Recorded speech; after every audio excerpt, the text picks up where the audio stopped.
You are welcome to the second module of this course on copywriting. In the previous module, we talked about the introduction to copywriting. So today we'll be looking at the psychology of persuasion. You should understand that people buy with emotion. This is a basic fact. People buy with emotion, but they justify their action with logic. So the earlier you understand this principle, the better you will become at copywriting. So just get this at the back of your mind as you are starting this journey. So let's later prove this by what this great copywriter said. Blair Warren, one of the greatest copywriters, look at what he quoted. He said, "People will do anything for those who encourage their dreams, justify their failures, allay their fear, confirm their suspicions, and help them throw rocks at their enemies." This is one of the most powerful statements when it comes to emotion. You can find time to try to digest this statement, think about it, understand every word of this sentence, and try to understand what this copywriter is trying to tell you. If you put this into your copy, you will see how powerful your copy will become. You will be able to move people with emotion to do your bidding. Now, at this point, you should also understand that there is a thin line between manipulation and persuasion. As a copywriter, most times you may almost be like a manipulator, but the only difference is that you are not doing it for your selfish interest. You are doing it so that people you are writing to will also benefit. They buy from you and you give them services or goods in return. So it's like a win-win situation. So, but we are going to prove what it means, why people really tend to follow emotion in buying and not logic. The next slide will explain that better for us. So let's go to the next slide and see. Now, this is our target audience. Let's assume you want to sell. There's a target audience you want to market anything to. And their behavior will change depending on your approach. If you apply logic, you will not be able to move them. But if you apply or you employ emotion, that is a game changer. So look at the graph very well. We have our target audience, and you have to the left and to the right separated by behavior. So their behavior, your approach will determine how their behavior will be. Now, in the illustration at the left, you have logic. Now, if you want to sell to your target audience and you use logic, you notice that nobody will buy, nobody will listen to you, and you'll just be there all alone thinking, what have you done wrong? Now, on the other hand, let's say you approach your target audience with emotion. You infuse emotion, you put emotion into what you are selling, or you approach them with the right emotion. You see that they will start doing, their behavior will change. They start doing what you ask them to do, either buying or clicking a link or subscribing or whatever reason, whatever thing you want them to do, your call to action, you see them doing it one after the other. And as soon as you get 1, 2, 3, 4, and a good number of them doing it, the rest will just follow the crowd. So that is the psychology of human behavior. First, you have to understand that you approach them with emotion and never logic, because if you go with logic, you end up losing all of them. So let's go to the next slide. Now, this is the types of emotion that you can apply or you can employ whenever you want to get to the heart of your target audience. I try to separate them into positive and negative emotion, and there are some that are just in between. So we can't really call them a positive or a negative emotion. So now I want to state that negative emotions are very, very, very powerful and more potent. If you use negative emotion, you are bound to make people to react more than when you use positive emotion. But that does not mean that they don't work. It's like a switch, turn on and off of every human behavior. So if you really want to trigger their life switch for them to really do what you want, you have to use any of these emotions. So the negative emotions are fear, frustration, obstacle, anger, pain, struggles, etc. Now, for the abstract, in between positive and negative emotion, you have emotions like their goals, their wants, their aspirations, their dreams, or even curiosity. Now, for positive emotions, they are joy, fun, excitement, and what have you. Now, what this means is that if you are able to trigger this right emotion in your target audience, they will definitely act. They will do your bidding. they will respond to your call to action. So the earlier you understand this better. So let's just bring a typical example. Let's assume those of you listening to me that you want to learn copywriting, and if I tell you come and learn copywriting for no just reason, sometimes, or if I approach you with logic, you might not really tend to respond to me. But let's look at another scenario. Let's assume I want to sell a course to you on copywriting, and I started by listing all the pains. For example, you have been struggling, you don't have money, you are broke, you have lost your girlfriend, nobody takes you serious in your house. No, I try to build emotion in you. You understand? So the more I use negative emotion, the more you want to really get out of your comfort zone or try to change your situation to act. You understand? So negative emotions could be your fear, your struggle, your frustration, the anger in you, nobody respects you, you don't even have a good girlfriend, So all of these are emotions that will move you to say, okay, I want to change my situation. You understand? Then in between, I can also try to use abstract emotions like your aspiration. You want to really make money, you are looking forward to, you want to change your financial situation, you want to be a better person, you want to increase your status in the society, Or I might also go further to say there is joy in making money and all that. So, but the bottom line is I might not really hit the right emotion right now because I'm not right. I'm just trying to give you I'm just trying to relate it to a life situation in your head. You understand? So the important thing is that the more emotion you are able to trigger in the mind of your audience, the more they will respond instead of just using logic. So having understood this, let's go to the next slide. Apart from emotion, there are other ingredients, there are other things you need to incorporate in your copy that will also trigger people or that will persuade people to respond to what you are selling to them or the message you are trying to pass across. And one of those triggers are storytelling. Yes, if you're able to present your case, or if you're able to approach your target audience, you wrap your message in a story, it also has a way of moving them to respond. The reason being that when you pass a message through story, people tend to understand it better. It sits down well with people than just trying to narrate or making your story to be, or making your copy to be so plain. So the earlier you also try to incorporate story, it might not really be a very long story, but short relatable stories. It could be an event, what has happened before, or what they know.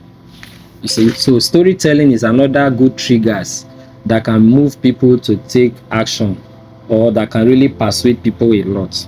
Another thing is creating connection with your audience. Now, how do you create connection? You create connection by regularly making yourself visible to your target audience. You can't compare a friend that you hardly visit, you hardly talk to a friend that you always within reach all the time, you communicate all the time. You see that your bond with that friend that you always talk to all the time will be stronger than the one you talk to once in a while. Now, in so doing, you tend to be the top of mind in your target audience. You tend to feel this person, you like them, or you trust them because you constantly hear from them all the time. So people that you always relate to every now and then, it registers in your brain or your target audience brain that they know you, they like you, and they trust you because they are always hearing from you. So as a copywriter, or if you have a target audience you want to sell to, it is always advisable to always connect with them. You always message them all the time so that you can build that like and trust factor. Another triggers is technique to make your audience feel understood and valued. Yes, this is very essential. If you are writing to your target audience and you make them really feel that you value them and you understand them, you win their hearts. Now, let me give you an instance. Let's assume you are traveling and you get to a T junction. You don't know where to follow, either to follow your right or your left, and you are lost. Maybe you see someone that you ask for direction. Maybe you meet the person and say, where do I follow? I'm going to so address. And the person just casually tell you, please follow the right, don't disturb me. The person is just cold and mean to you, and you feel confused, kind of. Then maybe you see someone else and you ask the person for direction, and the person sympathize with you. The person now like, where are you coming from? You tell the person where you are coming from. The person sympathize with you. Oh, so sorry, there was a time I was lost like you. Okay, don't follow your right, follow your left. imagine the two scenarios. The first person said follow your rights, and the person was mean and cold to you, but the second person sympathized with you, understand your pain, and told you that you should follow your left. Now in your mind you will tend to follow the person that says follow your left, because the person tend to understand you, the person shows some level of sympathy with you. But what if I told you the person that said you should follow your right was the one that was right? You understand? Now the first person was right, the person that said follow your right, the person was right, the person was showing you the way. But because the person was mean to you, you tend not to want to follow that person. Instead you want to follow the person that doesn't even know the way, but because the person feel like you understand your situation, your heart wants to follow that person. So it means that for whosoever you are talking to, if you make the person feel you understand them and you value them, they will feel instant connection between you and that person, even when the person is wrong or not.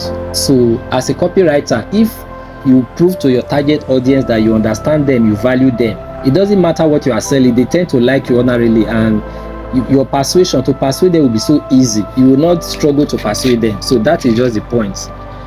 So apart from the emotional triggers we talk about, these are other triggers that you should know as a copywriter from the word go, that you should also put in your copy to make your audience emotional, to make your audience do your bidding. Storytelling is one of them, trying to create connection with them, trying to understand, and you show them that you value them. So having established this, let's go to the next slide. Now there is this science of words. Words have power, and the earlier you try to realize this, the better for you. You should understand that there are some power words, or your tone in writing. There is tone in writing, not just in speaking. In writing there is also tone. We are going to demonstrate that in a very short while. So when you are writing to your target audience, you should know how to select power words, and you should know how to use tone in your writing. These also have a way of moving your audience to do what you want them to do. Now let's look at these three instances. Now some of the power words that evoke emotions are words like free, exclusive, and guarantee.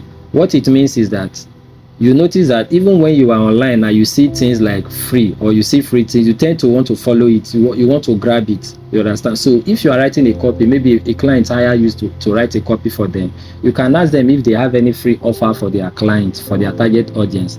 See, you incorporate this in your writing, and you see that you'll be able to move more people to want to do what you want them to do. You understand? Or if you want people to sign up to anything, or you want people to follow a link, you look for anything free that you can offer to them. Now this free gift will always move them to want to act immediately. So these are some of the power words that you can use. There are also action oriented languages that you can also use, but don't bother, with time we are going to get to this, but I just want to establish this from the beginning so that you understand this, so that maybe later when we start using them, it will not be strange to you. Then lastly, we still want to know that the way you adjust your writing, you don't pack your words together, you apply bullet points and good spacing. So these are the tones we're talking about in writing. So for now we just want to establish it now, but later we'll see them in real life situations. So all of these are things you can use in your writing to move your audience to do what you want them to do. So let's head to the next slide. Examples and case studies. Case study number 1. As we go on, we're going to see how non-profit organizations, they use emotional triggers like empathy and urgency to drive donations. Yes, so we can also borrow a leaf from this. We can also take example from this, how we can use empathy and urgency to also make our copies better. Let's look at the second case studies. Now, power words in product description. You see, a breakdown of how an e-commerce brand boosts sales by using words like limited and exclusive, limited time and exclusive.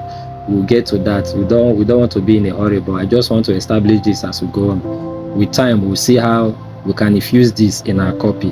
Then the last example, we're also going to learn how business to business, how they write, how they use persuasion, how they adjust their tone, and even how business to customer, how they relate. So we're going to learn how businesses communicate with businesses and how businesses communicate with their customers. So if we understand them, we can also put them in our writing so that we can be a good copywriter. Now, these are the key takeaways from this module 2. The takeaways are: emotion drive decision. Emotions drive decision. So if you want people to do what you wanted to do, you have to apply emotion in your writing. We also, one of the takeaways from this module is that words have power. Yes, words have power.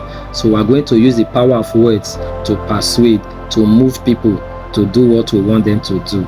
And also, we'll still learn real world examples of how businesses they communicate to other businesses, and how businesses they communicate to their consumers or their customers.